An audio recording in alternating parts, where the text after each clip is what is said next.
মানুষকে যত্ন নিলে মানুষ যে কত ভালো হয় আপনি কল্পনাও করতে পারবেন না। মানুষকে নার্চারিং করলে, মানুষকে পলিশ করলে, মানুষকে গ্রুমিং করলে, মানুষকে সঠিক তারবিয়া দিলে মানুষ অনন্য হয়ে ওঠে। প্রতিটি মানুষ অনন্য। মানুষকে আল্লাহ তাআলা দিয়েছেন অসীম ক্ষমতা। মানুষ যা কল্পনা করতে পারে মানুষ তা করে দেখাতে পারে।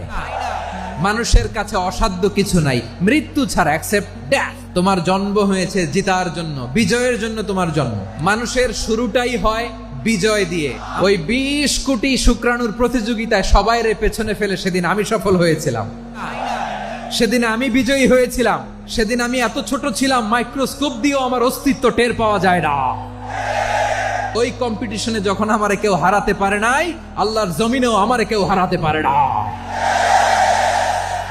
হারার জন্য তোমার জন্মই হয় নাই, তুমি আসছোই জিতার জন্য।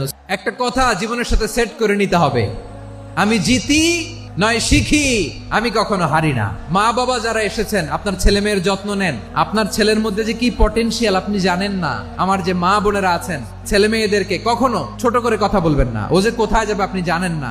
আপনি মা হয়ে তাকে সাহস দিবেন, তার কল্পনার জগৎটাকে সাজাতে তাকে উৎসাহিত করবেন। ঠিক কিনা বলেন? নৈতিকতা, মোরালিটি, ভ্যালিউজ দিয়ে নিজেকে সাজাও, ইসলাম দিয়ে নিজেকে সাজাও। কারণ আগামীর বাংলাদেশ ইসলামের বাংলাদেশ। তাহলে মানুষের চেয়ে সেরা কেউ হতে পারে? মানুষের চেয়ে অনন্য কেউ হতে পারে? মানুষকে কেউ হারাতে পারে? আমি তুমি অনন্য, আমাকে তোমাকে হারায়া দেওয়া এত সহজ না। ঠিক কিনা?